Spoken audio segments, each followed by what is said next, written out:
You ever find yourself asking, why am I the one who sees this? Why am I the one who has to question it, feel it, and try to change it? Because being the cycle breaker isn't just about awareness.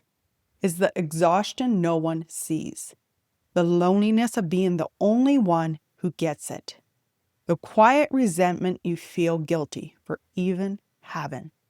That's the weight, and that's what comes with it. And today we're going to talk about that. And by the end of this, you're going to see that you aren't the problem for feeling all of this. You're the first one in your line, brave enough to feel it. This is a sign that something is changing through you. This is a space for the deeper conversations many of us didn't grow up having. If that's you, subscribe, like, and follow along because you belong here.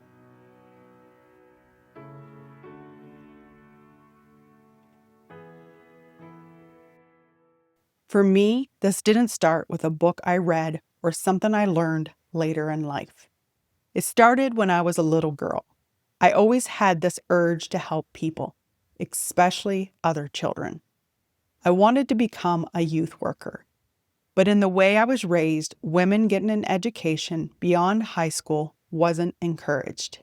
And yet, there was always this burning in me, this knowing that I was meant to do more.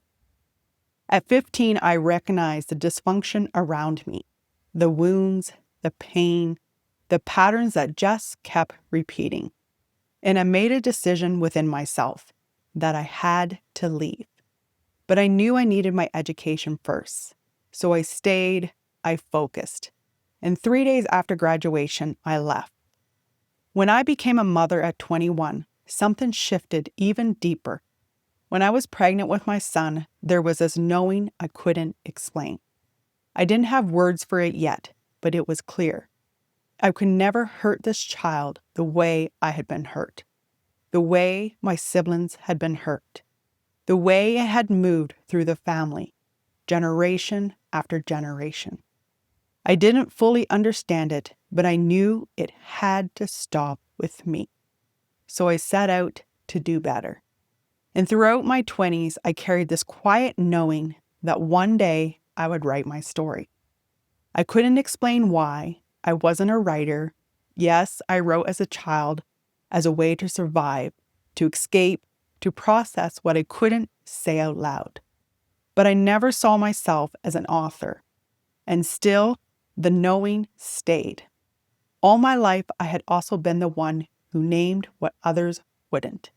And because of that, I was labeled, shunned, cut off, made to look like I was the problem. But I want to be clear about something. Breaking the cycle isn't about betraying your family. It's not about disloyalty. It's not about selling out the people you love.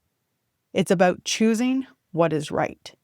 It's about refusing to let the harm continue into the next generation. Because naming the patterns is how we stop them from repeating. When I finally wrote my book, it created waves. To them, it felt like exposure, like secrets being brought into the light. It asked the family to look at itself, at the dynamics, at what had always been known, but never spoken out loud. Because we were always supposed to look good, keep the image, protect the silence. Some chose to stay in that silence, but some began to wake up. And that is exactly why I'm here. Because somewhere out there, someone is carrying the same weight, asking the same questions. Why am I the one? And I want them to know they're not alone. And maybe your story looks different than mine, but if you've ever had that feeling that something just wasn't right, that recognition was always trying to guide you. So let's look at this deeper.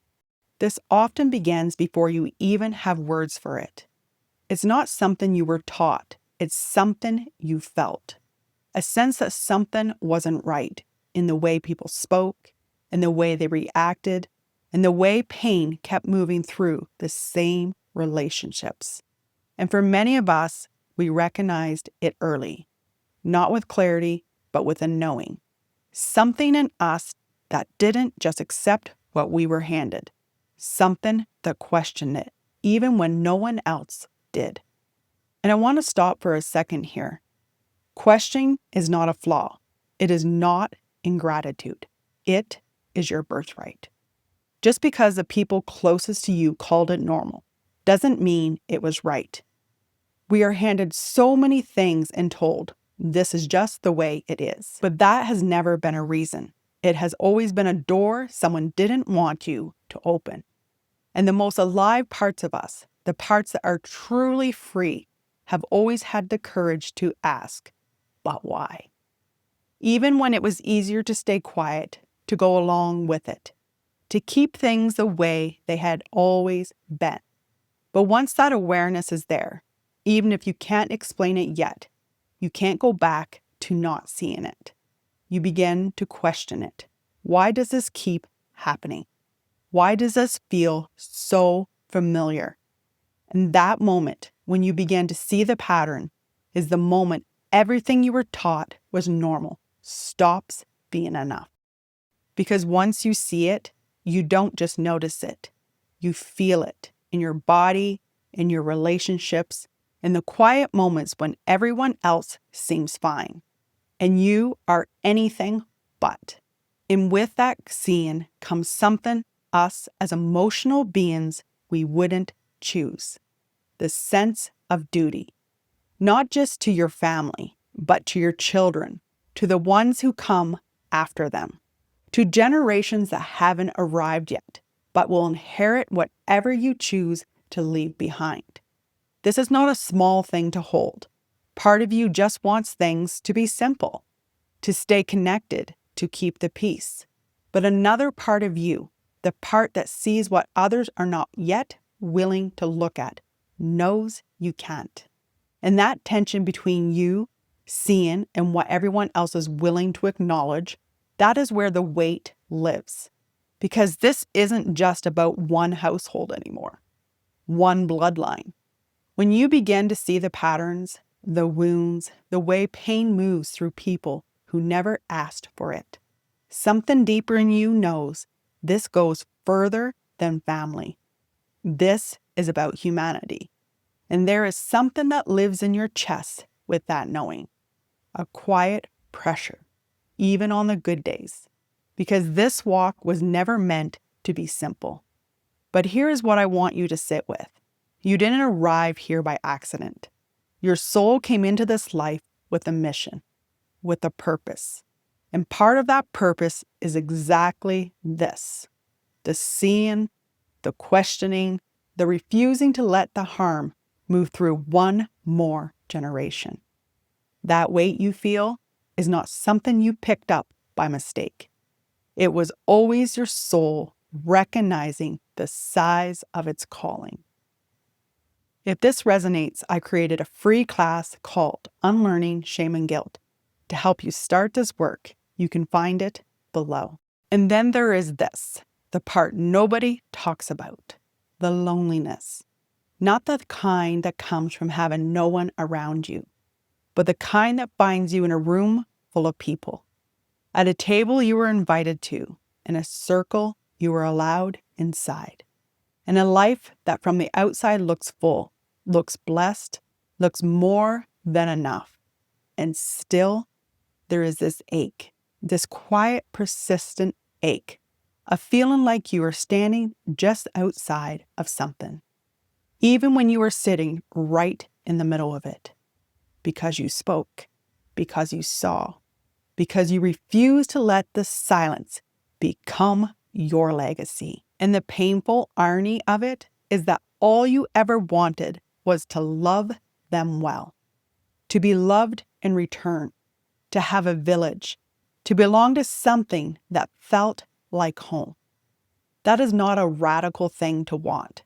That is the most human want there is. But when you name what is broken, when you refuse to perform normalcy over a wound that is still bleeding, people gather, just not around you. The narrative gets written without your voice in it. You become the problem, the bitter one, the difficult one, the one who destroyed everything by simply refusing to pretend. And you sit with that, sometimes in the middle of the night, sometimes in the middle of a perfectly ordinary day. This guttural pain that lives below the words, that lives in the body before it ever becomes a thought. And in that silence comes the question that no one warns you about. Am I doing the right thing? Should I have said anything at all? Did I break something that could have stayed whole, even if whole meant hollow? That is the grief of the lone wolf, not just the isolation, but the doubt that moves in and makes itself at home right beside it. The loneliness of being punished for choosing love, for choosing truth, for choosing healing in a place that was more comfortable with silence. And that pain is real. It is valid. And if you have felt it, I see you. I want to say something that I need you to really hear. You did nothing wrong. Not when you saw it, not when you named it, not when you chose a different way forward. What you did was honor something deep inside of you that refused to let love keep looking the way pain looks. That takes courage. Not the visible kind, not the kind that gets celebrated in crowded rooms, the quiet kind. The lonely kind, the kind that keeps moving forward even when the path behind you has gone completely silent. Because the hero's journey is not always witnessed. Sometimes it looks like a seat at a table you no longer have. A phone that doesn't ring the way it used to. A family that called you the problem for refusing to be part of one. And still you chose it. Still you said, this ends with me. That is what it really means to break the cycle. It is not about saving everyone. You cannot make people see what they are not ready to look at. You cannot drag someone toward healing they haven't chosen yet, and it is not your job to. Your job is to live it, to be the living proof that another way is possible. To let your children grow up in the atmosphere of what you choose to become. To let the healing move forward through your actions, your choices, your willingness to feel it all and keep going anyway. Because the change you create, you may not see all of it. Some of it will grow long after you're gone.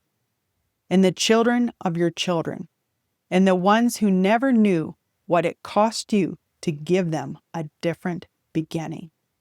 And that is a legacy worth every quiet, lonely, painful step it took to get here. This path was not an accident. The seeing was not random. The mission was not handed to just anyone. It was given to a soul that was built to carry it, that chose to carry it before this life even began. So if you have been walking this road, questioning it, grieving what was lost, wondering if any of it matters, let this be the moment you remember your truth, that this was always the plan, that the loneliness was never a sign you were doing wrong. It was the price of doing it right. And the peace you are looking for, it was never on the other side of their acceptance. It was always waiting for you on the other side of your own. You belong to this mission, and this mission was always yours. And I want to leave you with a soul musing for reflection. The cycle breaker does not wear masks or see through borrowed lenses. They see what others choose to ignore. They hear what others have agreed to silence, and they choose a different path than the one they were told they must take to belong. They are the ones who can no longer be part of a system fueled by love with conditions. Their hearts burn with something that disrupts what was never meant to stay whole. I will leave you with these reflections. Think about where you are right now in this journey, not where you think you should be, where you actually are. And sit with what it would feel like to stop explaining yourself to people who were never ready to understand you. And this one I want you to sit with. What does healing look like in your family line when it moves through you? What changes? What gets to be different because you were brave enough to choose it? If something in this episode stirred something in you, follow that feeling. I think this video will meet you there too. Why forgiveness is so hard and what it really means. Because I truly believe that when we begin healing ourselves, we create more compassion, more understanding, and ultimately a better world for everyone. With much love, I'll see you in the next video, dear soul.